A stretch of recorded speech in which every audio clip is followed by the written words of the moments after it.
How's it going, FIFA fans? Undercover Nerd here, and in this Q&A type video, we're going to be talking about things such as player potentials and player growth, how that links in with a youth academy, basically just everything to do with the development of players and all the different kind of aspects within that. Instead of this being really focused on one question or a series of questions from people, I'm going to cover everything as kind of a one-er because they do all link, and I think it's best if I just explain different processes that affect other things when it comes to all of that. So we're just going to jump straight in. Okay, so the first thing we're going to be looking at is we're just going to have a chat about player potentials. Okay, so what a player potential is, I'm sure everybody knows already, but it's just the highest rating that that player can get to. Now, every single player in FIFA has a potential, regardless of if they're really bad or really good.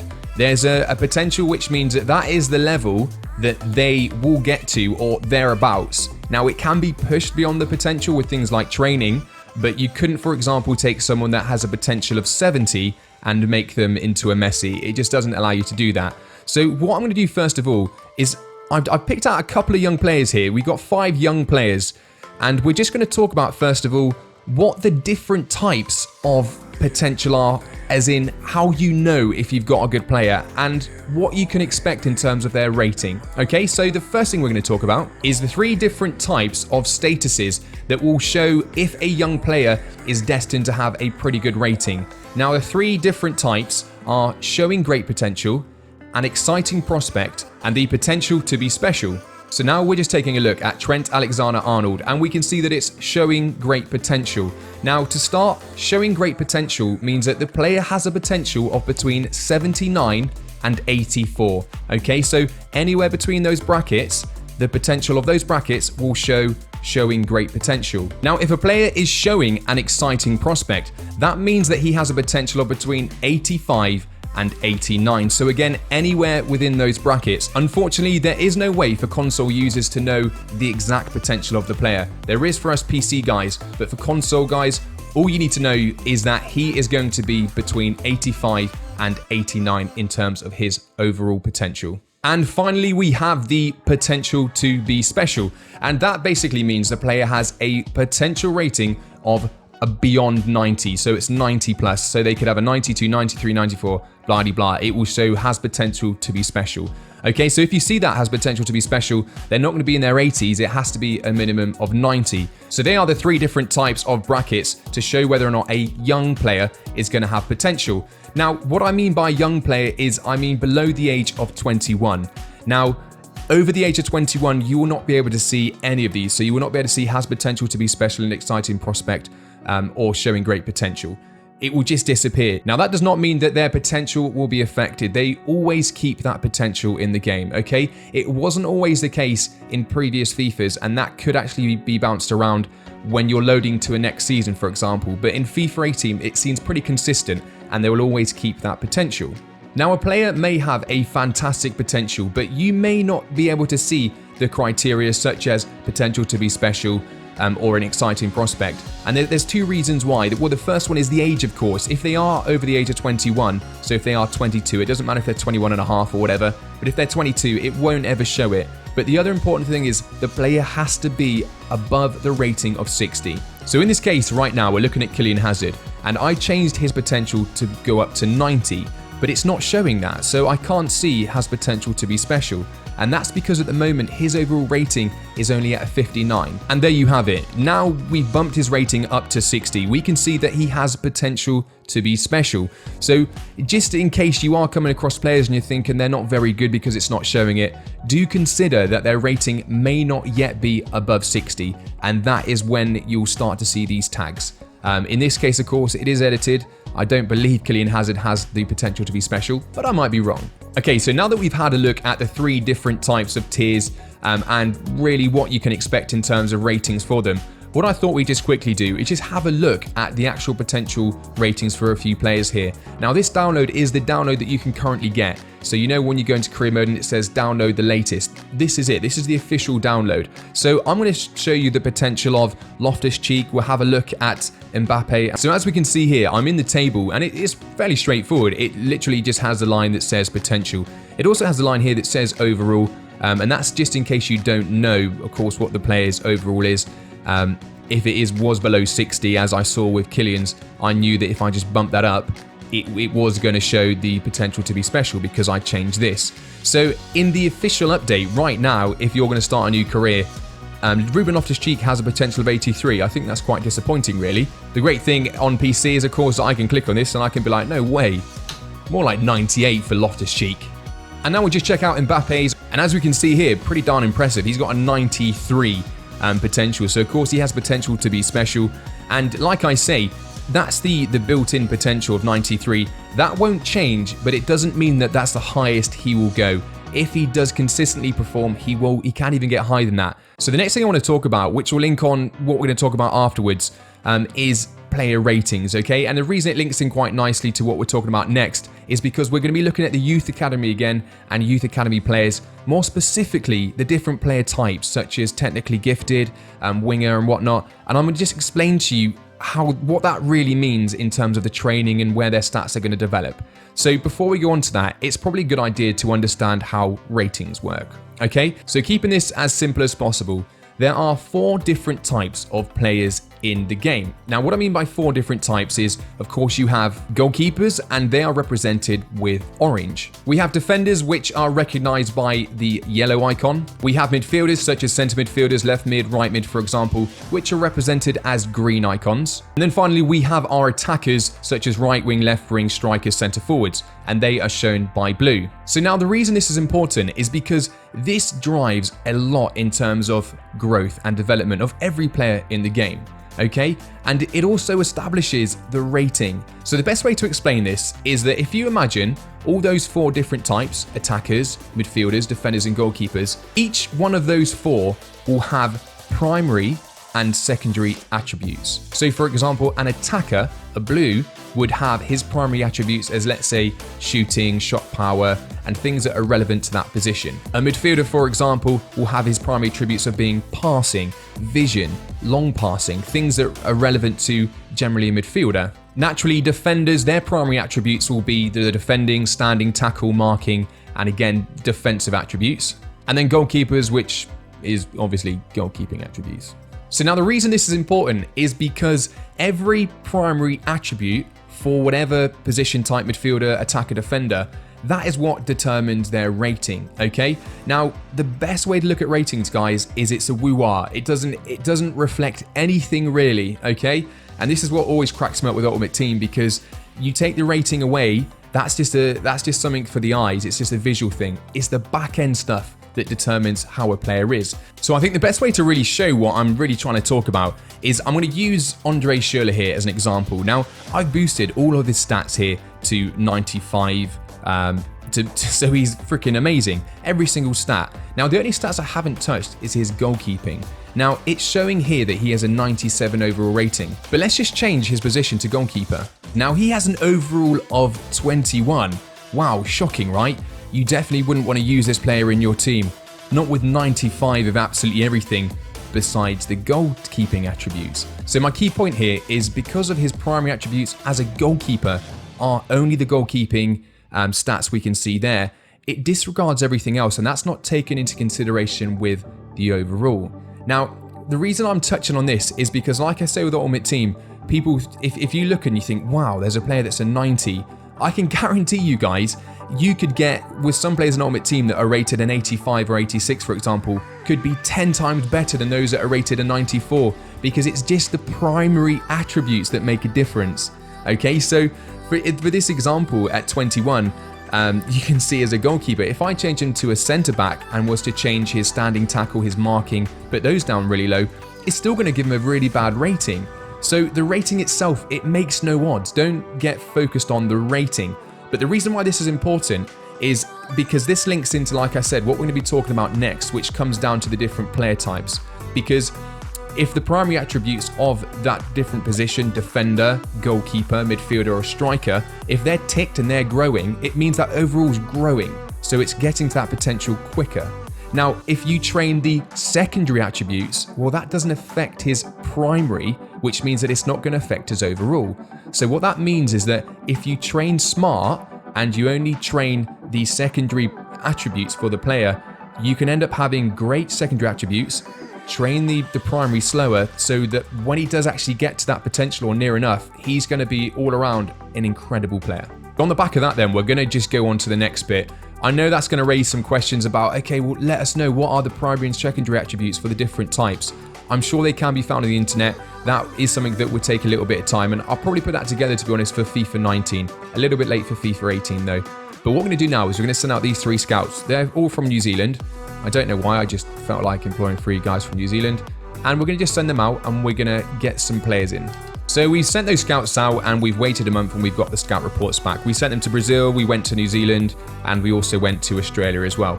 Now, the players that I've signed, I've fixed it to make sure that every single player has got a potential of 94. Every single one of these has got a potential of 94. Regardless of what it says there, between 80 and 94, they are all 94. As if you go back and have a look, obviously where I showed Ruben Loftus-Cheek's potential, for example, I've just changed that for all of them to 94, and we could have a look and it would be that. Now, the reason I've done that is because I want to show you guys what is probably the best types of player to get, okay? And the best way to show that is having high potential players, because of course, they're going to have a lot more points going towards their secondary and their primary. So you can really see where the primaries are being hit. So the different types we got defensive minded, we got a winger, we got a playmaker, of course, physically strong, technically gifted, an attacker, another winger. We've got a couple of each. The only one that we're not actually going to focus on is the goalkeeper, because that's the only one that it doesn't really matter. If they've got a high potential, there's not many attributes that are going to be affected, so that will get there.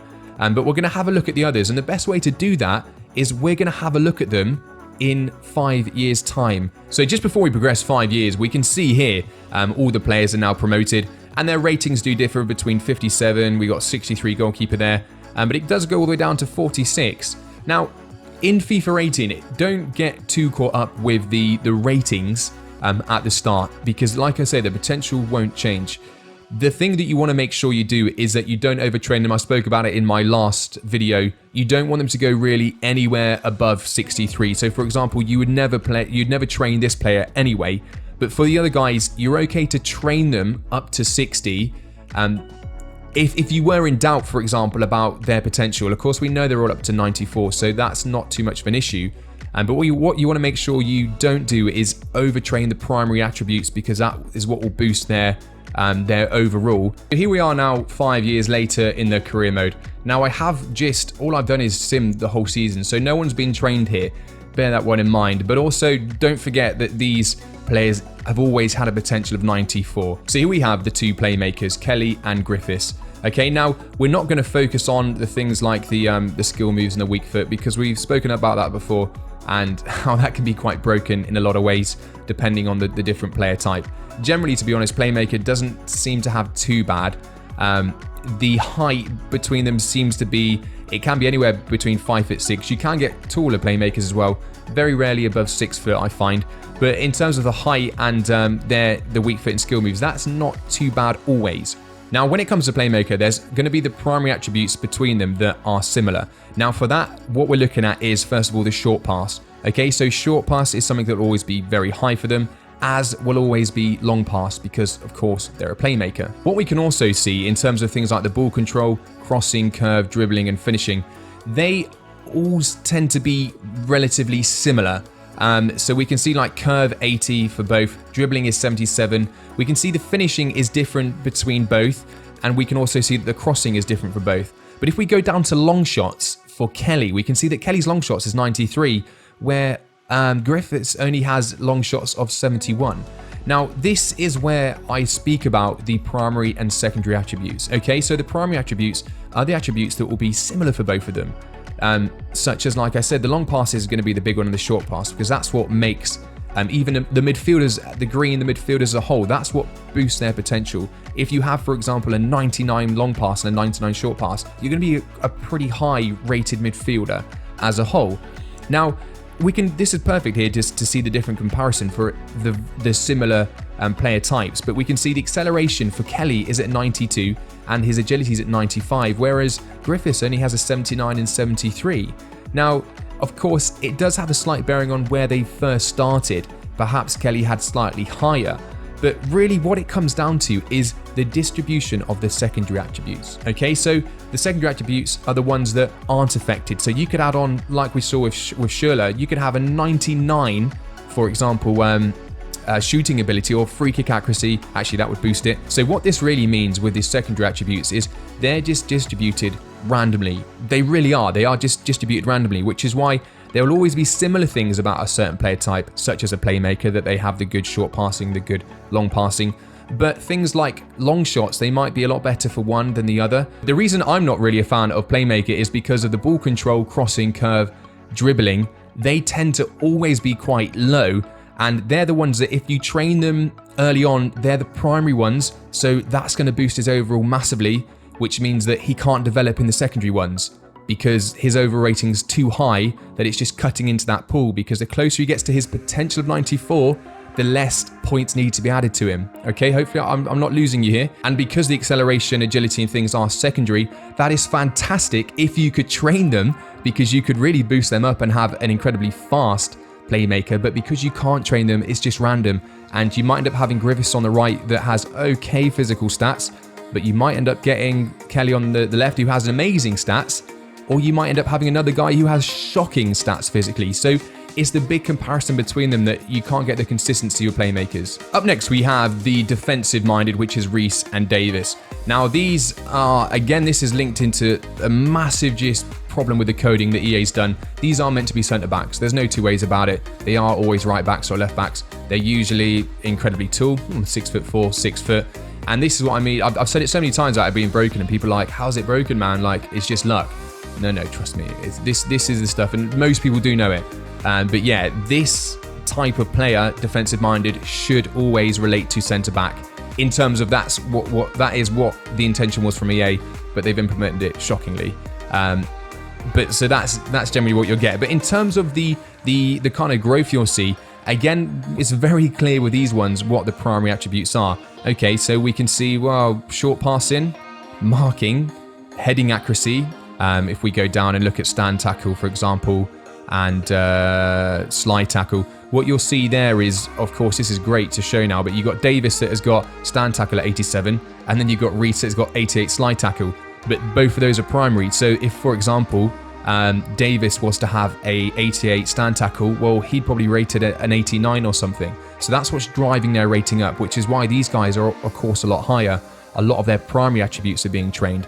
And the reason it's done that is, again, for this player type, what it doesn't want is it doesn't want to give these types of players a huge pool of points to go towards their secondary, because if they did that, what you'd end up having is incredibly rapid, let's say, centre-backs or right-backs in this case, which is the broken bit.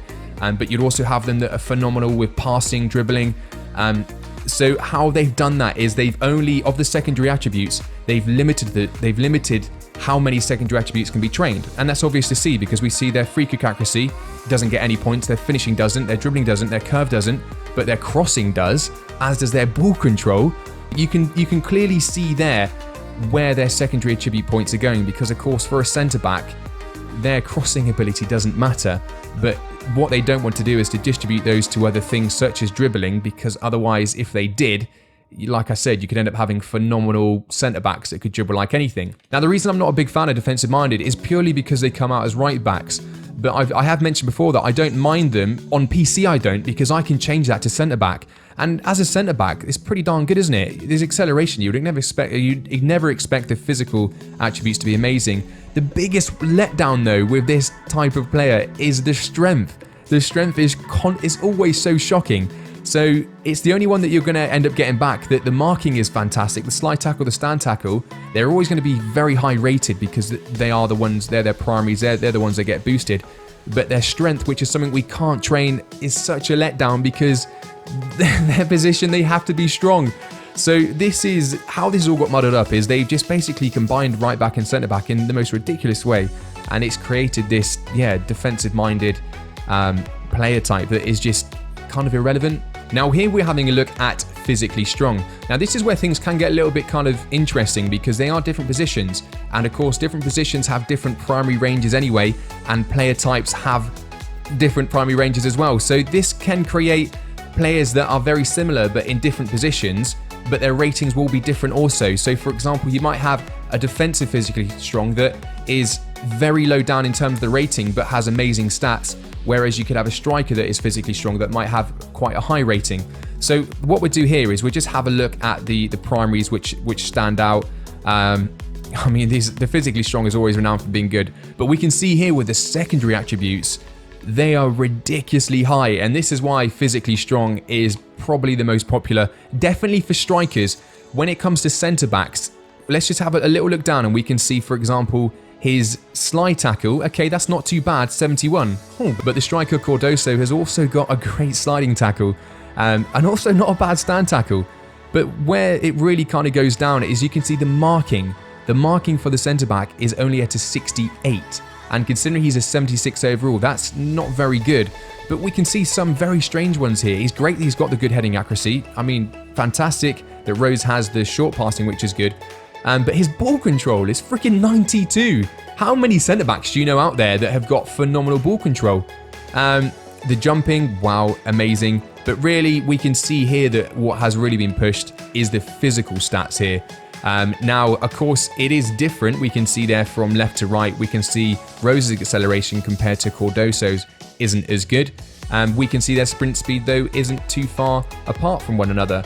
So when it comes to physically strong, again, this is like the sucky thing because you have to trade off no matter what you do. If you want a centre-back that is, for example, got great strength and might have very good sprint speed, sometimes they might have good acceleration and low sprint speed, but generally they will all have pretty good ball control, I find. The heading accuracy will be good, and things like the slide and stand tackle will be okay, not as good as defensive-minded, but okay. Then you have the trade-off between the defensive-minded and the physically strong for a defensive player. When it comes to attacking players like a striker, for example, this is where every day you're going to want to go really for a physically strong, because look at the other attributes that have gone up. I mean, the ball control is amazing, dribbling is fantastic, the finishing is always a bummer on physically strong. He's only got 73. The heading accuracy, and the reason the heading accuracy is so high is because, again, physically strong pulls back centre back. So it's just how they've done these primaries for both. Obviously they apply, but it's daft how this whole system actually works. It's just so crazy. You should just be able to search for an attacker, a midfielder, and a defender and a goalkeeper. That's how it should be. And then amongst those different player types, you have those attributes are just spread differently. That's how I would do it, and that's how they should do it. So they basically overcomplicated it with a system that doesn't quite work, but I'm digressing a bit there. But what we can see, of course, is that the physically strong overall is very impressive. So having a quick look now with two technically gifted guys, Cook and Xavier there, and we can see in terms of the physical stats, they're not quite as good as the physically strong. They're not as good as wingers, which we'll have a look at in a second. But again, they're not too bad.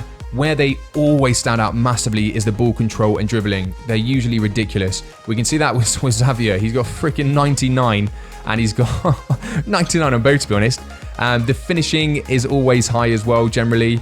Long passing. I mean, the technically gifted are usually the best ones for actually midfielders. I wouldn't tend to get them for right midfielders, although we can see here in Cook's case, fantastic, because those secondary points have gone on his sprint speed and acceleration, which is happy days. But that's not always going to be the case, guys, as we can see with Xavier there.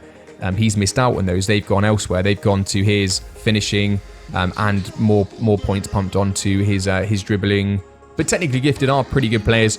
The one thing I would say is very noticeable with any player that comes out of the youth academy is there is always very similar stats in terms of, like, for example, the aggression, composure, interceptions, and attack position will always be low, as will things like the strength, as will jumping, as will reactions for technically gifted, and that will differ from whatever type we're looking at, and that's what's quite annoying.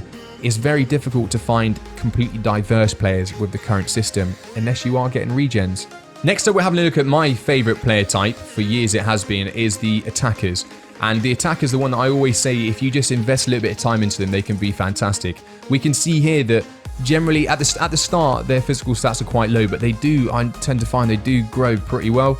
We can see with Azevedo there, 79, 97 acceleration, 92 agility. The balance and jumping always is low, but the sprint speed can get really high. Again, the strength is kind of 50-50. You might get mid-60s, even up to 70s. but you can have it as low as Cooper there with 55. But where the attackers really stand out is generally their ball control is fantastically good, their dribbling is very good, their finishing is exceptional, but you can also get, look at that, long shots, they've both got 99. Now, the reason why this is usually my favorite type of player for the long run is as if you are playing them as, let's say, a right wing or a left wing, for example, they can be awesome at finishing. They can play so well, and some of the other stats I just find that they don't really tend to make a difference. Crossing, for example, if I was to get a right wing and he had bad crossing, it wouldn't bother me too much because I would just think, okay, I just make sure that this guy is just someone that takes a lot of shots.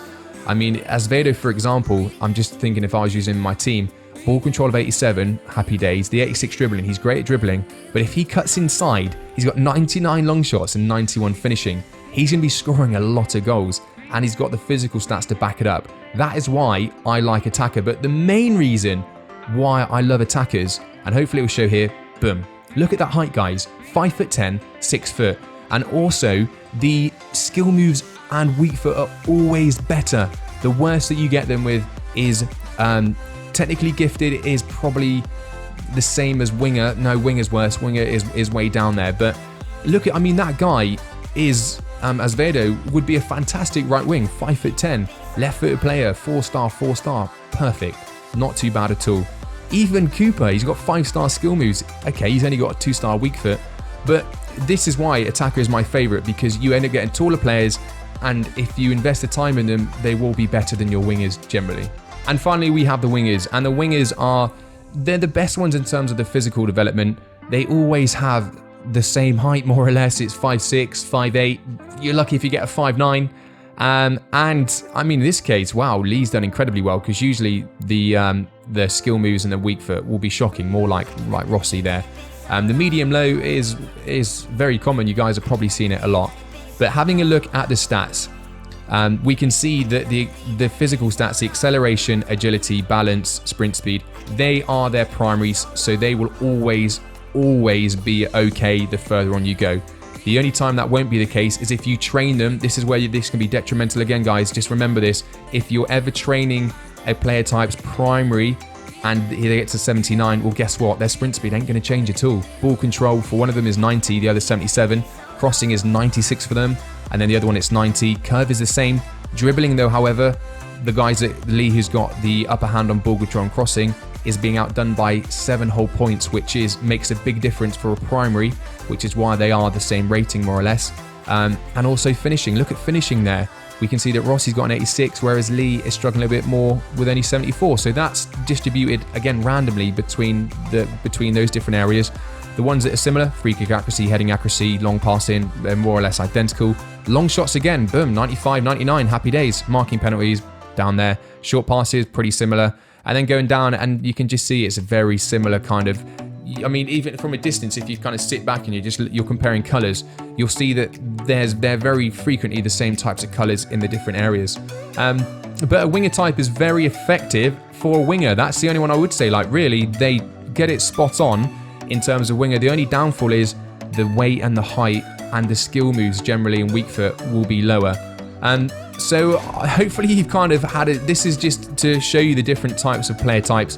The one thing to consider with all of this, guys, is bearing in mind that I'm using players that have got high potential. Now, what I'm going to say with that is the reason why in all my other videos that I've shown, and I do the whole thing where I release players, I check them first of all. I only ever get high rated players, and some people have been like, well, dude, you know, you'll get there eventually. You won't. Simple as that. If, let's say, you get a player that has an overall rating of 80, guess what, guys? He is not going to have an overall 80 and be having very good physical attributes if he is a winger, because he hasn't got that many points that can be added to it. And as a base level, you'll probably notice that, let's say, again with winger, all their acceleration sprint speed will be kind of similar, you know, not really more than 80 or so. So if you imagine you have a potential of 80 against a potential of 94, well, you have more points going on those physical side. So in terms of when people have been saying like, oh, how do I get the physical stats better? The only way that you can pretty much guarantee to have not bad physical stats is A, going for like a winger or attacker or physically strong, but B, they need to be high rated. They need to be in their 90s, otherwise there's no guarantee that they're ever going to get very quick. Of course, they will get to like maybe their potential of 80, 82, but they're going to be overall okay. They'll be okay. So the final thing that we're going to lead this on is basically me just saying, what do I think is the best way? Hopefully I've been able to explain how a lot of the process works. And it's probably gone on for quite some time, but I just really wanted to explain how a lot of things work. But what I do want to finish by saying is what I would do if I just wanted to get the best players and I wanted like a sure thing. The best sure thing way that you can do it is the way I do my regens. Now this is a regen of David Silva and I have not touched this at all with the table. This is just how he's come straight out of the packet. 5-star skill moves, 4-star weak foot. Happy days. He's actually right-footed player, it shows left because that's a bug, we know that. So his stats, as we can see here, he's got phenomenal acceleration, pretty good sprint speed, great agility, great balance, not bad jumping, but stamina, strength, reactions is all pretty good. Great composure. I will actually just touch very quickly on composure. What composure is, guys, is the best way to look at it is consistency. So his chance of having a heavy touch, it also does affect really how they do feel on the ball a lot more. You'll notice with Ultimate Team, if a player's got very high composure, they will feel a lot better on the ball. But it is just look at that as consistency to do well in terms of how they dribble and things, those heavy touches. So it is important to have quite a high composure. In this case, I would be very comfortable in training this guy. I would train this guy in his secondary attributes, things that aren't really going to affect his growth. So that things such as, I mean, the dribbling side, it will actually affect his growth a little bit, but I would train that because his physical stats are fine. They're absolutely great for a centre attacker midfielder. But then, for example, you might want to start training things like standing tackle and slide tackle. It might seem daft, but there's no point not doing that if they're the secondary attributes because it's not going to affect his overall rating, which means that it's not really going to affect his potential and his primary attributes. So the whole misconception I think I'm trying to get across to this whole video is it's not as if you shouldn't train the players, you just shouldn't train any of their primary attributes. The problem with the training is a lot of the training does relate to their primary. So what it means that you would end up doing, for example, is you can very easily train a centre back to dribble and that's not going to affect his growth. That's absolutely fine. If you want to do that, then happy days, but how many of you want to have a centre-back that has 90 dribbling and 90 ball control but can't defend? It's okay maybe if he has a secondary position that he can play midfield, but generally, you just people don't want to do that. But yeah, hopefully I haven't confused people too much and maybe I've gone into a little bit too much detail and lost some people. But I wanted to make this video because there is a lot behind it that maybe people don't know. And again, as well, just maybe a little highlight for people in an Ultimate Team that think spending a lot of money on a card because they have a great rating of 90 and you think they must be good. You probably heard it a lot like, this guy's rating 90 is not very good. Well, that's because the primary attributes for that card, let's say, as a striker, if he's already got 94 finishing, well, that's going to boost him up to freaking 90 anyway. So just bear that one in mind, guys, okay? Anyway, thank you very much for watching. I hope you did enjoy it. If you did, if you give it a thumbs up, that'd be great. And I will see you very, very soon. Take it easy. There's a new part of me, a part I want you to see. You haven't seen the best of me, I know. You can try to fool yourself, like you love somebody else, but you and him will never feel the way we do.